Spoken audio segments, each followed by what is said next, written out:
The Galactic Confederation flagship Eternal Dawn hung in orbit above Earth like a predatory creature observing its next meal.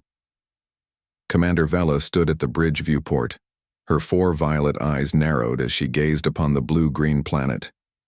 The human world had resisted Confederation for too long, refusing diplomatic channels and ignoring ultimatums. Now they would understand their place in the cosmos.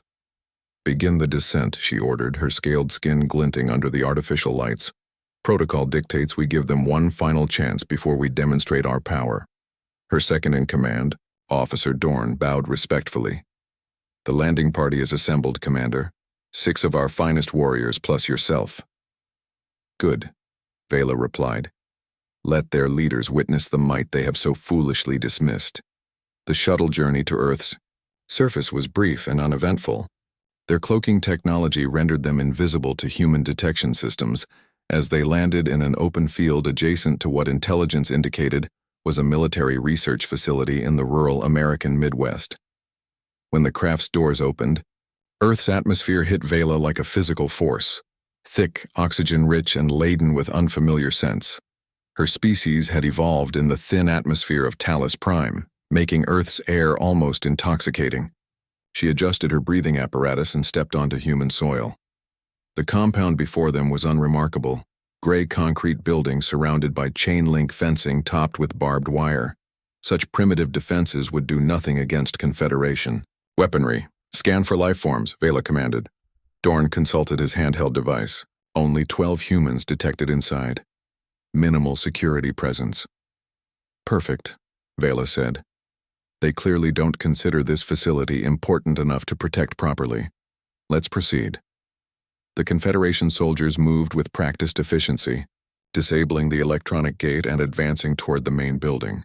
Their weapons, plasma rifles capable of vaporizing organic matter instantly, remained at the ready. They encountered no resistance entering the facility. The corridors were clean but sparse, illuminated by harsh fluorescent lighting. They followed, Dorn's scanner toward the largest concentration of human life signs. The double doors at the end of the hallway slid open automatically as they approached. Inside, a laboratory stretched before them. Complex machinery hummed, displaying scrolling, data on multiple screens, and in the center of it all, a lone human stood at a workbench, his back to them. He wore a simple white lab coat and appeared to be mixing chemicals, completely absorbed in his work. He didn't even turn when they entered. "Halt," Vela commanded, in the human English language their translators had mastered. "You are now under the authority of the Galactic Confederation." The human paused his work but didn't turn around immediately. When he did, Vela was struck by how ordinary he appeared.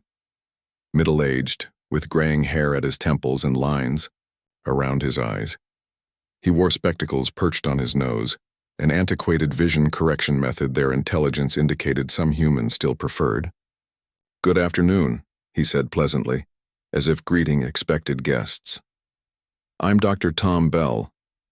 How may I help you?" Vela blinked all 4 eyes in succession, momentarily thrown by his calm demeanor. No human had ever seen their species before this moment. There should be fear, shock, perhaps even hysteria.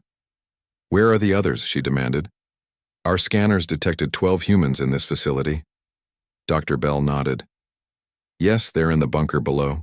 Standard protocol when we detect unusual atmospheric disturbances."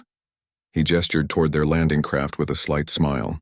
"Your cloaking technology is impressive, but it creates a distinct ionization pattern we've been monitoring for some time." Vela felt the first flicker of unease. This wasn't proceeding according to projections. "You will summon your leaders immediately," she said, raising her weapon slightly. "The Galactic Confederation demands Earth's unconditional surrender." Dr. Bell's expression remained frustratingly serene. "Perhaps we should discuss this civilly. Would you care for some water? Your species evolved in an arid environment, if I'm not mistaken. Our atmosphere must feel quite humid to you." Vela's tail twitched in irritation. "How could you possibly know about our evolutionary history?" "We've been studying you for decades," Dr. Bell replied simply. "Ever since your scout ships first entered our solar system. This was impossible. The Confederation's stealth technology was unparalleled. No primitive species had ever detected their observation craft. "Why aren't you frightened, human?" Vela demanded, advancing toward him, her claws extending involuntarily. "You stand before a superior species with technology beyond your comprehension." "Doctor," Bell smiled thinly. "Superior is a relative term, Commander Vela." The sound of her name on his lips sent a chill down her spine. "As for why I'm not frightened..." He turned back to his workbench and pressed a button on a small device. Immediately, screens around the laboratory flickered to life, showing dozens, no, hundreds, of locations throughout the galaxy. Confederation worlds, military installations, even the supposedly hidden shipyards of Talos Prime. "We've been watching you watching us," Dr. Bell explained calmly. "And learning. Always learning." "Impossible," Dorn whispered beside her. Dr. Bell continued as if he hadn't heard. "Your Confederation isn't the first advanced civilization to discover Earth, Commander. But unlike the others, you never bothered to ask why such a seemingly habitable planet, perfectly positioned in its solar system, would remain uncontacted for so long." Vela felt a growing dread building within her. "What are you saying?" "Earth isn't a prize to be claimed," Dr. Bell said, his voice suddenly harder. "It's a quarantine zone, established by mutual agreement between the truly advanced species of this galaxy." He pressed another button, and the floor beneath them illuminated, revealing complex circuitry running through the entire building. Technology unlike anything in the Confederation's arsenal. "Humanity isn't confined to Earth by technological limitations," Dr. Bell explained. "We're confined here by choice, for everyone else's protection." "Why aren't you frightened, human?" Vela repeated, her voice barely a whisper now. Dr. Bell's eyes met hers, and in them, she saw something ancient and terrible, knowledge and power far beyond her comprehension. "Because, Commander," he replied quietly, "we are not the prey here. We never were." And that's when Vela finally understood why the universe had given Earth such a wide berth.